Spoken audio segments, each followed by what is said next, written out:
Book review. It's a book review. This is a review of Ken Wilber's Integral Buddhism. This book, it's a little one for a Ken Wilber book. It's one of his little books. The main gripe that I have with the book is that it doesn't. I wish that it would go into greater depth on the actual topic of Buddhism. Not that there's anything really new to say about like the history of Buddhism or explaining how it all works, all the different systems and different schisms within Buddhism and different forms of practice. I mean, a lot of other authors do that, but Ken Wilber's writing is so accessible and clear, it would be great if he would tackle those subjects which have been treated elsewhere. As is pretty typical for Wilber, most of the book is dedicated to explaining his integral theory of everything. The book is divided into 3 parts. The first and third parts are kind of small. The first part gives a brief history and overview of his perspective on what Buddhism has been. And the final part unpacks kind of what it could be or what religion or spirituality in general could ultimately become in the future. The middle of the book is dedicated to the integral theory of everything and the 5 aspects of it. I explain them variously elsewhere. That's kind of all I've done with my channel for the most part so far. But the 5 aspects of his integral theory of everything are quadrants, stages, states, lines, and types. That's the Authorial model, all quadrants, all levels, all lines, all states, etc., etc. As I explained in my other videos, a theory of everything is generally associated with the attempts in physics to reconcile relativity with quantum mechanics. Sort of the subtle point Wilber's making with his theory of everything is that those don't necessarily include consciousness or subjectivity, which are the entirety of the reality that we actually know. So a theory of everything would have to include consciousness, phenomenology. It would have to actually include everything, not just physical reality, the smallest thing or the largest thing. The way that Wilber tends to tackle that topic is to say, well, it's in the middle. It's not the biggest thing, the smallest thing, the most powerful, but this is what we're experiencing right now. Subjectivity, objectivity, being a part of a group, and we're unpacking the quadrants there, essentially. So the middle section of the book is, as usual, unpacking the theory of everything, explaining the stages, as I'm doing in my videos, explaining the stages of development using his preferred system that he came up with based on spiral dynamics called altitudes, and going further into how that relates to states of consciousness and how states develop through their own kind of stage structures and how you might reconcile the 2 models, which he calls growing up through those stages of development and waking up through those stages of state experience and getting more and more proficient and reliably able to access states of consciousness through some sort of spiritual or religious practice, which in his case, in my case, and in many cases is meditation, mindfulness, or contemplation. There are other ways to approach spirituality. It's just that the Buddhist meditative tradition is an extremely good system for promoting states of consciousness, learning those states and bringing them into larger stages and not getting confused or lost along that path. So this is why I've chosen, if I had to pick a religion or a spiritual system that is socially known, it would be Buddhism, or to a lesser extent like esoteric Hinduism, rather than my own culture, which is Judeo-Christian, just because you get into such a spaghetti bowl of politics and revision history, and the canonical literature is so wide and vast, but very rarely deals specifically with the methodology of attaining states of consciousness, such as the various samadhis offered by yoga or the various enlightenments offered in the various schools of Buddhism. Now, as usual, I'm always a little bit disappointed when I read a Ken Wilber book that's on a topic. Like in this case, Buddhism, I would like him to just treat Buddhism in its entirety. I would love it if he just wrote a reference book or a nonfiction, just straight up, this is what Buddhism is and has been. That's not really the point of the book. It's more about how Buddhism needs the integral theory in order to be complete. And he unpacks it into the three turnings of the wheel, and saying that a fourth turning would probably include something resembling an integral stage of consciousness and something resembling an integral model in order to be really up to date and current.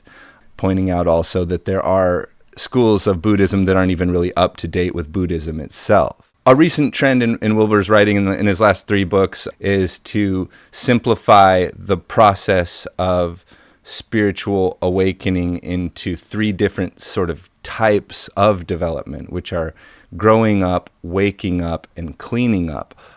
Being nobody's really ever looked at it this way, but it's so straightforward. Growing up is merely attaining knowledge and advancing through psychological stages of understanding the world and the self better. But that is not necessary in order to become enlightened. You can become enlightened at any stage of consciousness. Now, when I say enlightenment, I'm referring to a state of consciousness and the ability to access it regularly as a state structure or a state stage. Kind of confusing, but states and stages are different, but states can be made into stages.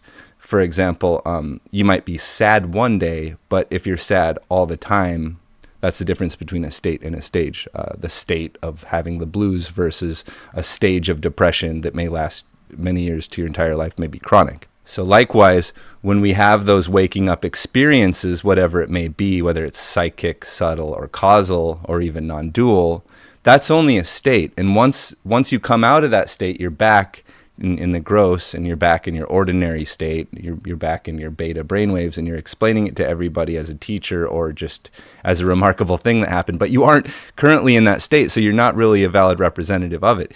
This is just a extremely common beginner pitfall. Once you have even a lower state experience, you tend to say, oh gosh, there it is, I've woken up, I'm enlightened, but you go right back to sleep. And it's hard to understand that at first, that you go right back to ego, and the ego is even kind of empowered by the experience. So this is why a tradition such as Buddhism can be so helpful. It helps us to realize that there's many steps along this path, that many people have walked this path. It's very easy to become confused and to not see that there's further yet to go. It always comes down in his writing to the integral theory of everything. And of course, if you had an integral theory of everything as comprehensive as this, you would want to have it be kind of the centerpiece of what you present to the world. It's always explaining the integral model, explaining the difference between states and stages, explaining the various fallacies that can occur by not recognizing the five aspects of the integral theory. He's very, very clear in his intentions and what he's trying to accomplish with his writing. I was a little bit worried for a while there, particularly when he wrote Integral Meditation. I felt like maybe he had lost his edge, and that is completely forgivable. He is an elderly gentleman at this point. He does have a pretty tragic life story, and he does have pretty serious medical issues. So for a while, when you'd see him in interviews and things, when he would do talks, he would sort of talk in like a jerky way, like he seemed to be in a lot of pain, or like maybe wasn't all there mentally. And I feel like for a minute that may have translated into his actual work. So I had kind of fallen out of like keeping up with him. I would say at this time, and in this book, it's kind of back to his old form. Maybe not quite as inspired, but it does seem very clear and lucid, and it does seem to be sort of advancing his journey. So typically what he does is he'll write a book on a topic like sociology or psychology or meditation or spirituality, or in this case, a particular religion. And the point is that the integral theory really applies to every field of human endeavor, and really anything you could write a book about, it could be an integral book by including some sort of discussion on all the different aspects of reality that come into play in this field. And the disappointing part is that it's just that it isn't not that it isn't just Ken Wilber's Buddhism, it is integral Buddhism. And for me, who I'm so aware of and solid on those concepts, it's sort of a rehashing for me, and it's sort of like, oh, that's interesting how that applies there. But I would love to get more. I know that Wilber's read just everything under the sun, and a lot of things not even under the sun. I would love to see works of kind of more careless, maybe like greater depth, but less precision and care. What you'll notice if you're reading any of his books is just that it's so extremely clear and straightforward, and it flows so naturally. It's sort of like they all kind of unfold like a mystery as you go. He takes you through these levels, and he starts with a problem and ultimately winds up to a solution that's a really complicated solution. It takes all those steps to get there. You know what George R.R. Martin would call, he's an architect. It's like he writes an outline, and then he fills in details on the outline until he just has a book. It's like the book is exactly on topic, exactly on outline. It includes exactly what is intended. It never goes off on a tangent. This is pretty typical of his writing, and you get the sense that at every turn, in every sentence even, but at least in every paragraph, he could go off and on and go on and on and on about this topic, and I would love that, but probably most readers wouldn't. And that's often handled with extensive footnotes and appendices. But even so, that just kind of gets more into bibliography and stuff. So it sounds like a negative review. It's really, I quite enjoyed it, and I found it very illuminating. And here I am doing a review on it. You want me to like rate it? I would say 5 out of 5. Give it a read. There are better Wilber books, but if you are a meditator or someone who's into spirituality and kind of maybe existentialist, maybe kind of seeking answers, this is an extremely good starting point for anyone. I've heard Wilber brought up in like this list of names that I found so intriguing, because I just love these names. Names like Ayn Rand and Robert Pirsig and Jordan Peterson and Colin Wilson, Hermann Hesse. You just go on and on, but just these authors that kind of blow young people's minds and take them on a real odyssey of self-discovery. And oftentimes, Carlos Castaneda, got to include him, but oftentimes you're on this, you'll eventually find yourself turning away from it and oh my God, that's what I thought, when I was younger. And this is the case with many of those authors, in my case as well. But Wilber, I've been with Wilber since I was 18 years old, and I don't want to necessarily reveal my age here, but I'm considerably older than that. I'm older than I look. Oh, I guess now I've got kind of my old gray beard, so I have gray hair, if that gives you a clue about how old I am.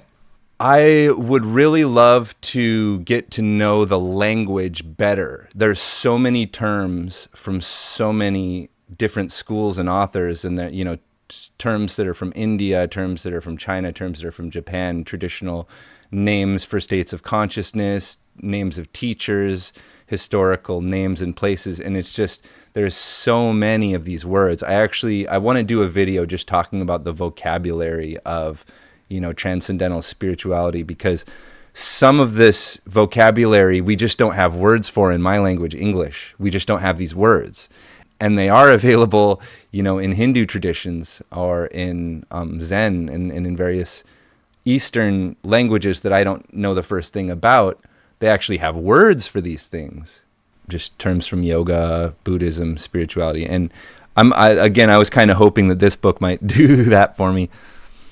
But growing up is exactly like it sounds. It's Piaget's levels of development. It's Maslow's levels of needs. It's just going through recognized levels, increasing your cognitive ability, your awareness, being more aware of more things, caring for more things, having a wider scope, having more depth. And we kind of do that naturally, but sometimes we need to be exposed to cultures of greater depth or be kind of kicked out of whatever we're fixated on currently. So talking about growing up, we're talking just in the sense of psychological development. We're developing psychologically, whatever that means. And if you're in yoga, or if you do more contemplative spiritual practices, there's stage systems involved there. Now, waking up is totally different from growing up. Waking up is about the ability to consciously perceive more states of reality, to be able to access spiritual states, peak experiences. These are states of consciousness that can solidify into structures or stages of consciousness through practice or through disciplined approaches. And as you go up through, Wilber identifies maybe 3 to 5 of them, but you could slice it up any way you like. I like the kind of 4. I like psychic, subtle, causal, non-dual. That makes sense as a way to break it up in my own conception. So that's usually what I use. In my altitude series, I used paramind, metamind, overmind, and supermind, which those are rather confusing. They're from Aurobindo more or less, but not entirely. And actually, I noticed they're so confusing that in one of the illustrations in this book, I definitely noticed that paramind and metamind were upside down. And elsewhere in the book, they were the right way. So I know that was a mistake. I tend to notice mistakes in books that I'm reading, but also because I've constructed that altitudes diagram so many times, when I saw that paramind was above metamind, I was like, oh crap, I made a mistake in all my videos. But no, there was a mistake in this book. So, I think those are good terms, but I just don't think they'll stick. I don't think they're so hard. So this is why I like the 3rd tier concept, the psychic, subtle, causal, non-dual. It's very easy for me. It corresponds very well with brain waves that I did a video on brain waves. Also using the indigo, violet, ultraviolet, clear light, that also works really well. That's very straightforward. So that's a lot of why this is how I'm explaining these states of consciousness.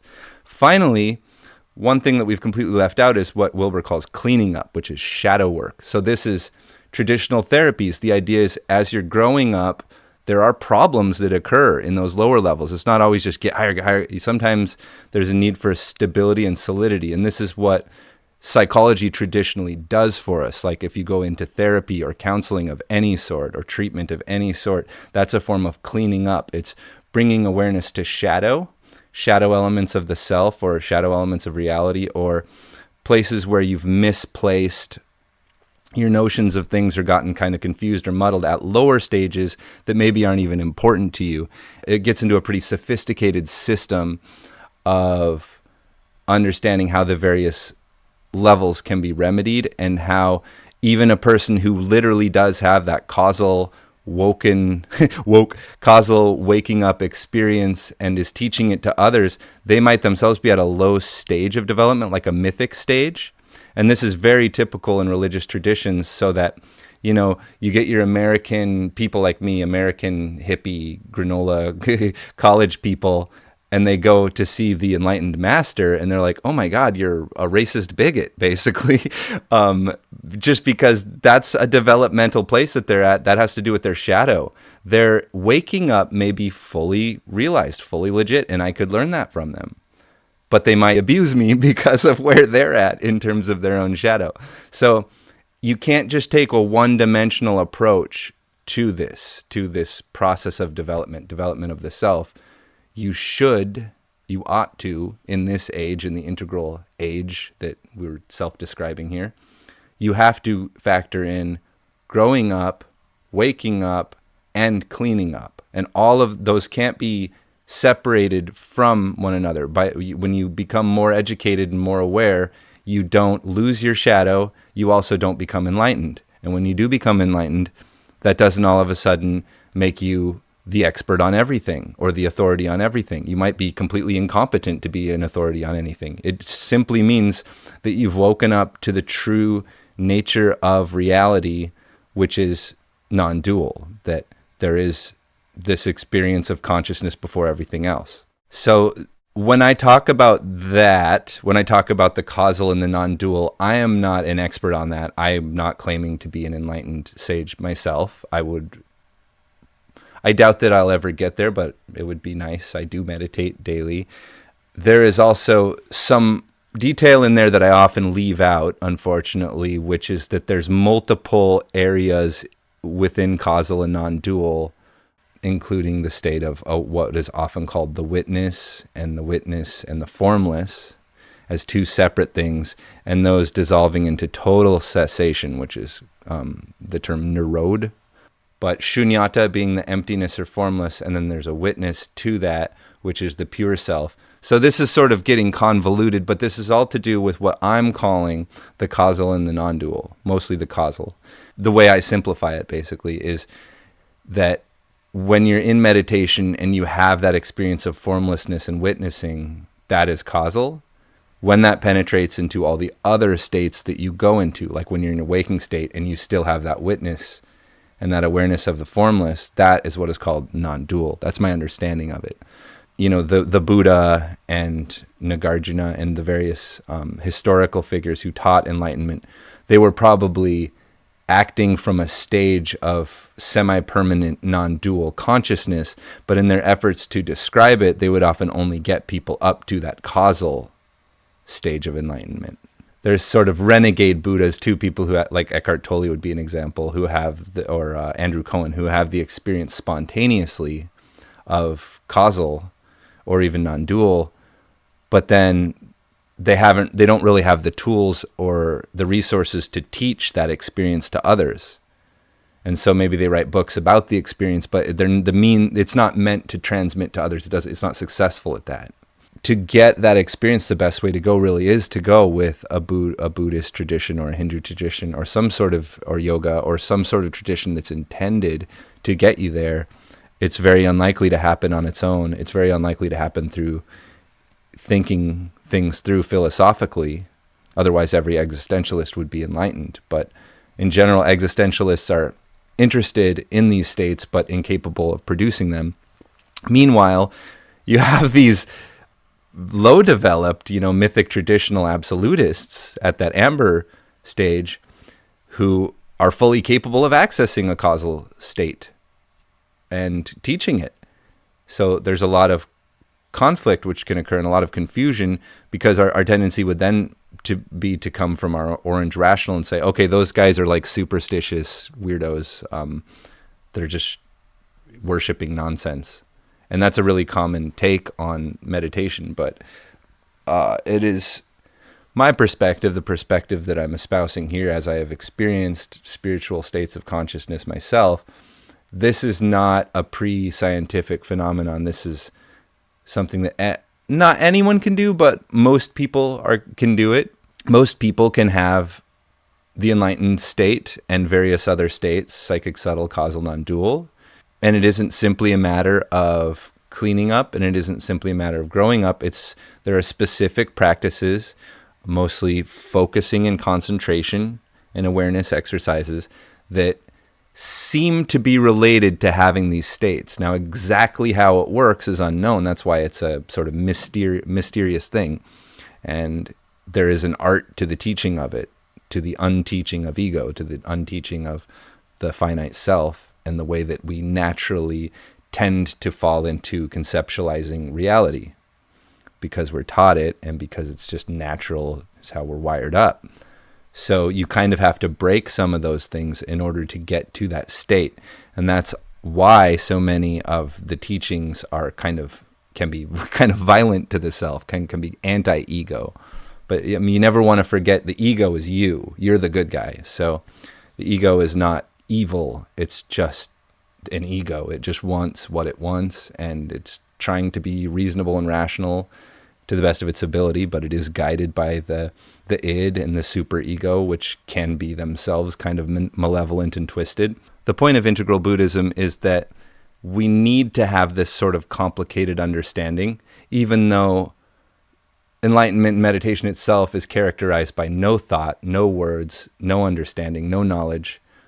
Nevertheless, we still live our lives, we still tie our shoes, we still eat breakfast.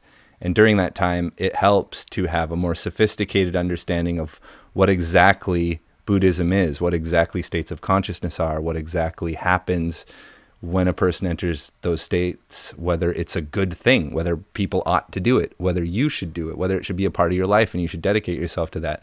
This is a discussion that I think as a people we're ready to have with ourselves and with one another. We're ready to open our eyes to waking up, not in a childish way like we're seeing it done, but in a really sophisticated, intellectual way. So not just dropping every drug that comes along and saying, oh my God, my ego's dead, but saying, oh my goodness, all throughout history, people have been regularly doing this. They've been accessing these enlightened states. They've been trying to explain it to us.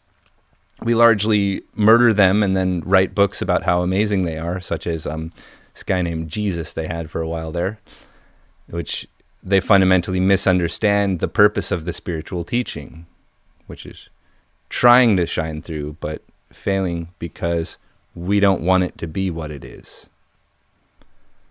Yeah, I definitely recommend Integral Buddhism, as I recommend numerous Wilber books. If you just want to get started, this would be a good starting place. I would also recommend perhaps Integral Spirituality. A lot of people recommend Brief History of Everything. I don't so much. I'm not really sure why.